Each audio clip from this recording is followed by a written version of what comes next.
Olá, aqui é o Professor Piscine, estou aqui com mais um Professor Piscine Responde, hoje para responder uma dúvida de como estudar para provas difíceis, como estudar para concursos, para faculdades difíceis, para tudo que for temas um pouco mais difíceis de você compreender. Até o final desse vídeo eu vou explicar como que você vai fazer isso e vou passar diversas dicas práticas para que você utilize e tenha o resultado que você está buscando. Beleza? Olha só, para eu responder essa dúvida, eu vou ler aqui o e-mail que a Tatiana enviou para mim. Ela enviou meu e-mail, quem se cadastra no site, quem baixa alguns materiais, recebe os meus e-mails, aí manda os e-mails com as dúvidas. E a Tatiana mandou o seguinte: olá professor, muito obrigado pelo material, que é o kit de estudo organizado que eu envio gratuitamente. Desde ontem, quando decidi procurar ajuda para ter sucesso nos estudos, eu encontrei seus materiais, sinto toda a diferença para começar o ano mais motivada, após as leituras. Sou professora de português do Rio Grande do Sul há 20 anos, pedi afastamento, estou com meu marido em Portugal, cursando mestrado em ensino de português na Universidade do Porto. Fiquei muito tempo somente dedicado ao trabalho, que perdi o ritmo de estudo. E por estar num contexto diferente, onde muitas situações fogem das nossas expectativas, perdi completamente a motivação. Fiquei postergando muitas coisas importantes e até pensei em desistir, sentindo-me incapaz. Sua ajuda tem sido de muita valia. Certamente precisava dedicar um tempo para me encontrar. As leituras foram extremamente significativas para eu começar o meu ano com o pé direito. Obrigado pela ajuda, pela dedicação e organização do seu trabalho. Obrigado a Tatiana. Tá? E é o seguinte, o caso da Tatiana é muito comum, principalmente se você é um estudante adulto, que é o público-alvo, que é a minha área de pesquisa. Por quê? O que acontece? E olha que ela é professora, mas eu vejo isso é muito comum também com professores.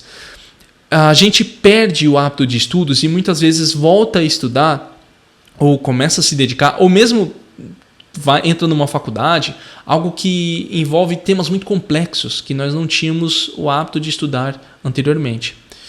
E o primeiro impacto, quando isso vem, a vontade que a gente tem é de desistir. Fala, cara, eu não vou dar conta. Quando eu entrei na faculdade, eu me lembro até hoje, o professor chegou e mandou para mim um trabalho de historiografia. Historiografia, dentro da história, trata de todos os materiais, de todos os materiais didáticos, os livros, todo o material produzido a respeito de determinado ponto. Mas eu não sabia disso no começo.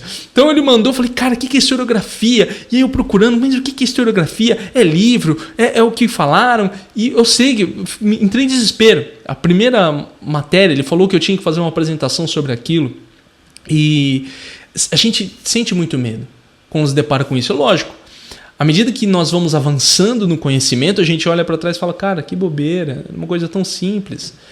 Mas a gente não sabe o que cada um passa e cada um tem os seus próprios desafios. E quando eu estou falando de desafio, aqui eu falo em desafio intelectual na sua prova.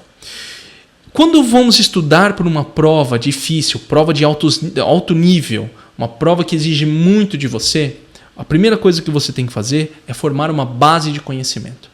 Uma base de conhecimento daquilo. A base de conhecimento é no seu cérebro, praticamente isso vai se dar através de conexões neurais. Os neurônios vão se juntar. Mas para que você entenda você tem que ler muito a respeito do tema. Vou dar mais uma vez um exemplo meu, do meu dia a dia. Quando eu comecei a estudar aprendizagem, no começo era tudo muito novo. Então, à medida que eu vou lendo os livros, vou assistindo cursos, vou fazendo tudo isso, isso vai formando uma base de conhecimento que me favorece, por exemplo, a fazer um vídeo como esse sem eu ter que fazer uma pesquisa prévia. Por quê? Porque eu já tenho uma base de conhecimento no meu cérebro, na minha mente. Você tem que fazer a mesma coisa. Para que você forme a sua base de conhecimento, você tem que se dedicar principalmente à leitura. Ah, professor, mas por que leitura? Porque é o meio de conhecimento clássico que nós possuímos. A maioria dos materiais importantes estão em livros. São poucas as videoaulas de qualidade, e agora eu estou falando aqui não de quantidade, mas de qualidade que você pode utilizar como base, como fonte para aquilo que você está estudando. Hoje em dia, ainda bem, vários professores acadêmicos têm gravado videoaulas a respeito de diversos temas, o que é muito bom, porque ajuda os alunos a tentarem compreender uma obra. Mas, ainda assim, você tem que formar uma base de leitura. Por quê? Porque o material vai estar ali. Porque muitas vezes você vai se deparar com um conhecimento, seu professor vai falar, eu quero que você fale de fulano de tal. Entendeu? Você vai... Tudo bem, você pode pegar uma aula do professor falando dele? Pode. Mas a única maneira de você ver as próprias palavras daquele autor é lendo o livro que ele produziu a respeito. Você entende? Então, a base de leitura é importante nesse aspecto das provas difíceis. Você tem que formar uma base de conhecimento com uma base de leitura. E uma vez que você faz isso, você tem que entrar no processo de leitura e releitura. Por quê? Porque muitas vezes você vai pegar esse tema, você vai ler e vai falar, cara, o que esse cara tá falando, bicho? Eu não tô entendendo nada. Por quê? Porque o tema que ele está expondo para você, entenda que quando você lê, o autor está falando com você. Tá bom? Quando você começa a fazer a leitura, você tem que começar a entender os termos que ele propõe para você. Eu li isso a respeito de como ler corretamente no livro A Arte de Ler, tá? do Malcolm Adler, se eu não me engano, o nome do autor. E ele diz, né? Eu vou procurar depois o nome e coloco aqui embaixo na descrição, ou em algum lugar que você está vendo esse vídeo. Mas o que é mais importante é os termos que o autor coloca são importantes para que você desenvolva a base de conhecimento ali. Então, muitas vezes você vai se deparar com... Por que você não entende, né, na verdade? Porque você se depara com termos que você fala, cara, o que ele quer dizer com isso aqui? Porque eu entendo esse termo de um jeito, mas o autor está explicando de outro. E eu preciso me aprofundar na forma como o autor fala para que eu possa compreendê-lo. Você entendeu? Então, tudo isso vai da sua dedicação para que você consiga ir melhorando cada vez mais. E uma vez que você lê, você vai começar a entrar num processo intenso, que é o processo de pesquisa. Eu estou falando aqui com vocês sobre isso de uma maneira com muita propriedade, porque é o meu processo. O meu processo é esse. Então, eu faço a leitura. Isso aqui está complicado. Eu faço a pesquisa, faço a leitura. Então, a leitura e a pesquisa caminham lado a lado. A pesquisa, quando eu falo, é pesquisa na internet mesmo, mas não em qualquer coisa. Você não vai poder se alçar, por exemplo, num blog qualquer, num artigo que alguém está fazendo um resumo do resumo do resumo. Não é assim. Você vai ter que procurar o quê? Um vídeo de um professor acadêmico falando, um blog escrito por um professor acadêmico, blogs internacionais, que muitas vezes são...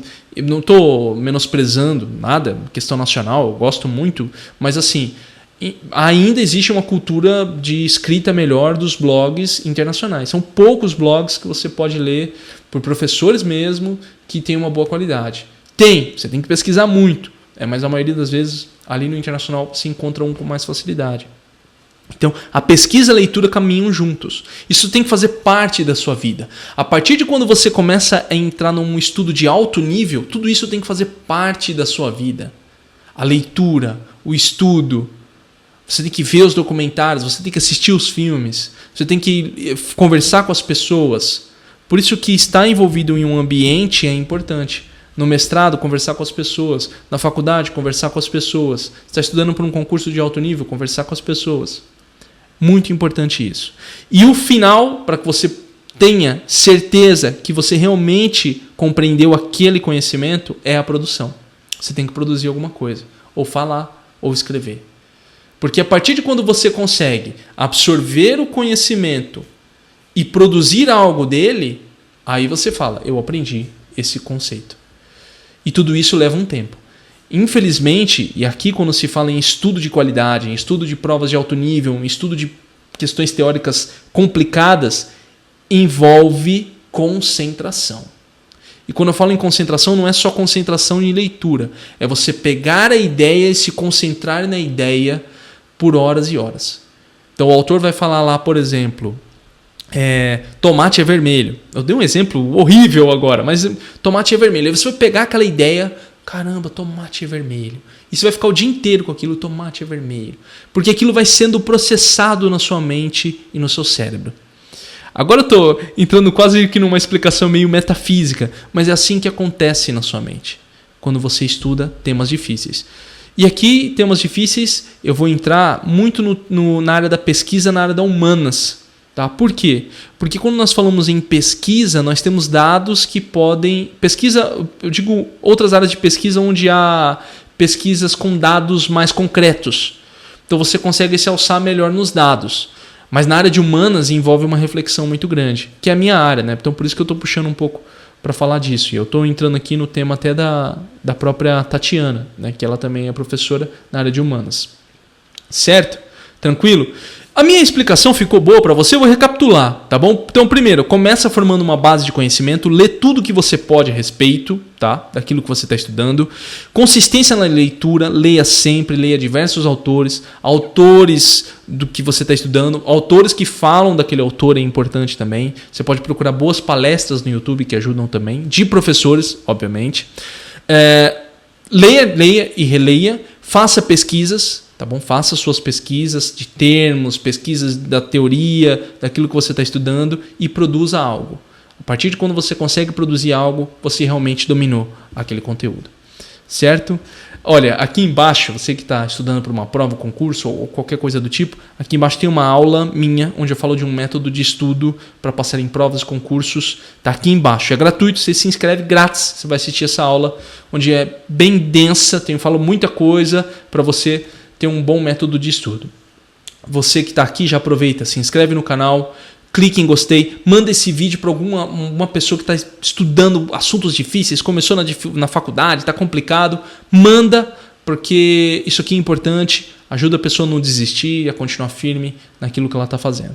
Quero agradecer a sua presença, nos vemos no próximo vídeo e até mais.